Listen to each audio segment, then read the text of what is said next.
রানী বিলকিসকে emergency জরুরি তলব করেছে, ওয়াতুনি মুসলিমিন। রানী বিলকিস রওনা হয়ে কাছাকাছি আসছে।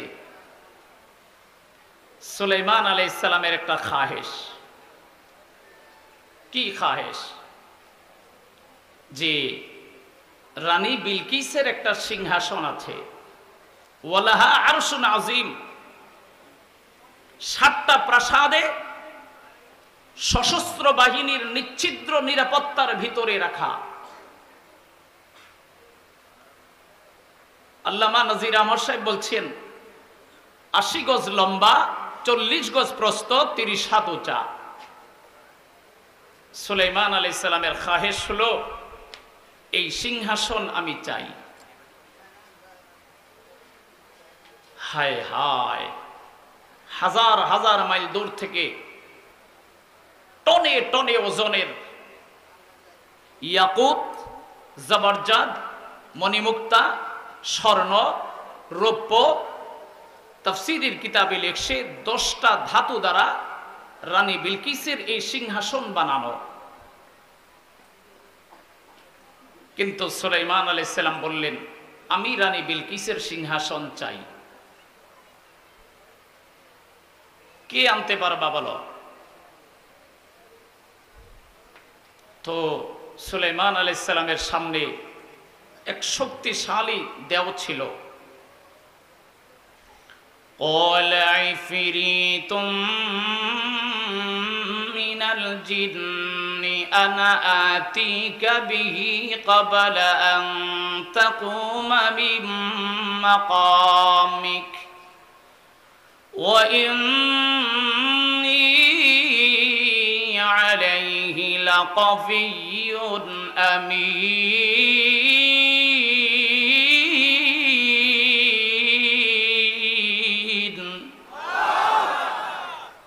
ইফরিত বলছে আমি আনতে পারবো। কত সময় লাগবে? তো ইফরিত বলছে আপনি এই মজমা ত্যাগ করার আগে অথবা আপনি বসা থেকে দাঁড়াবার আগে হাজার হাজার মাইল দূর থেকে টনে টনে ওজনের এই আরশকে, এই সিংহাসনকে আপনার দুয়ারে, আপনার খেদমতে আমি হাজির করে দিব। সুলাইমান আলাইহিস সালাম বললেন, না, এটা দেরি হয়ে যায়। কি হয়ে যায়? দেরি হয়ে যায়। قال الذي عنده علم من الكتاب।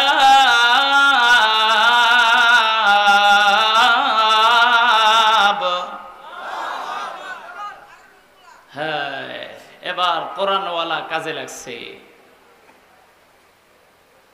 আল্লাহ পাক ডাক দিয়ে বলেন, বাদশা সুলাইমান আলাইহিস সালামের জবরদস্ত বরগুজিদা একজন সাহাবী ছিলেন আমার দোস্ত, যার নাম আসিফ ইবনে বরখিয়া। আসিফ ইবনে বরখিয়া ডাক দিয়া কয়, বাদশা, এ পয়গম্বর সুলাইমান আলাইহিস সালাম, যদি আপনার দোয়া থাকে রানী বিলকিসের সিংহাসন আমি আপনার দুয়ারে হাজির করব। পয়গম্বর জানতে চাইলেন কত সময় লাগবে।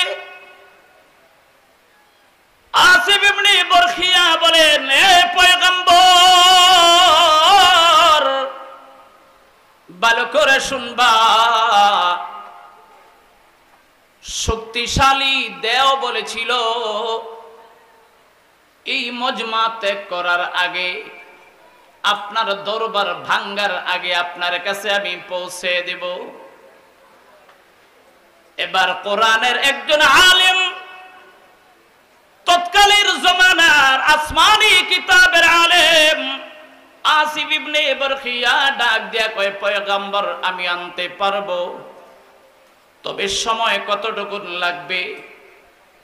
আসিফ ইবনে বরখিয়া বলেন ক্বাবলা আইয়ারতাদ্দা ইলাইকা তরফুক, এরে পয়গম্বর আপনার চোখের পাতা বাড়ি দিতে যত সময় লাগবে, আপনার পলক বাড়ি দেওয়ার আগে আপনার একবার পাতা লাগাবেন, আরেকবার খুলবেন, চোখের পলক বাড়ি দেওয়ার আগে হাজারো মাইল দূর থেকে রানী বিলকিসের সিংহাসন আপনার দরবার এনে হাজির করার ক্ষমতা আল্লাহ আমাকে দিয়েছেন।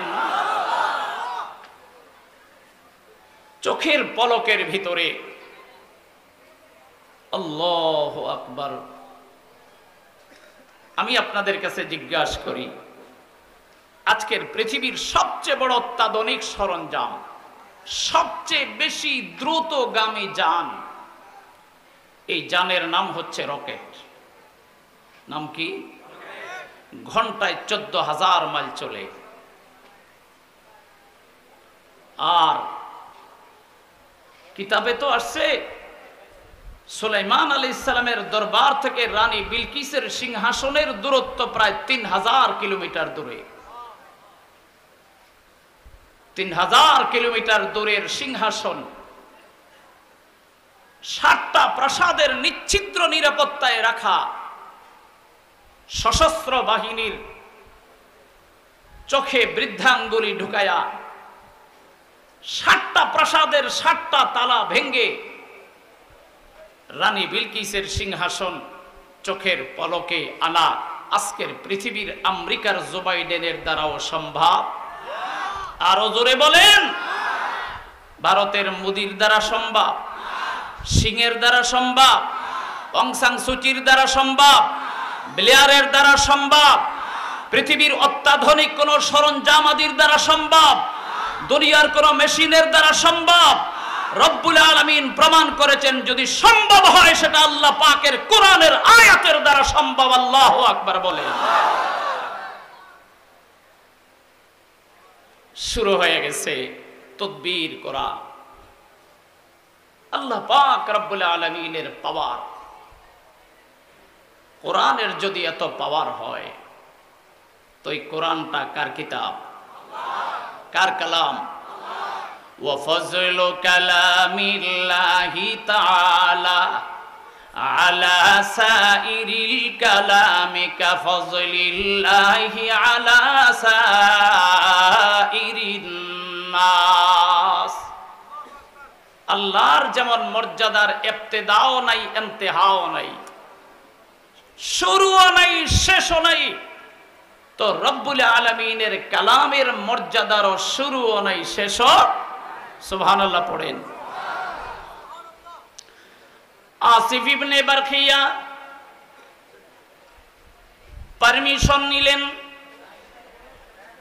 আসিফ ইবনে বরখিয়া কোরআনে কারীমের একটা আয়াতের আমল তার ভিতরে ছিল,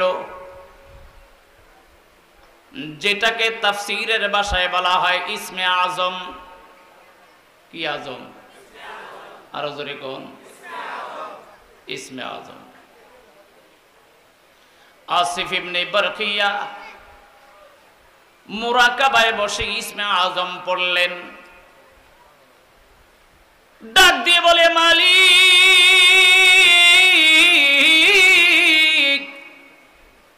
আমার কোনো ক্ষমতা নাই রে, আমার কোনো পাওয়ার নাই মালিক, সব পাওয়ার সব ক্ষমতা তোমার। চিল্লে বলেন আল্লাহু আকবার।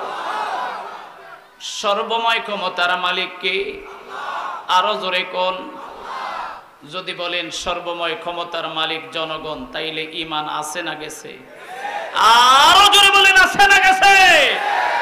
মুসলমানের স্লোগান হবে সর্বময় ক্ষমতার মালিক আল্লাহ, ইন্নাল্লাহা আলা কুল্লি শাইইন কাদির।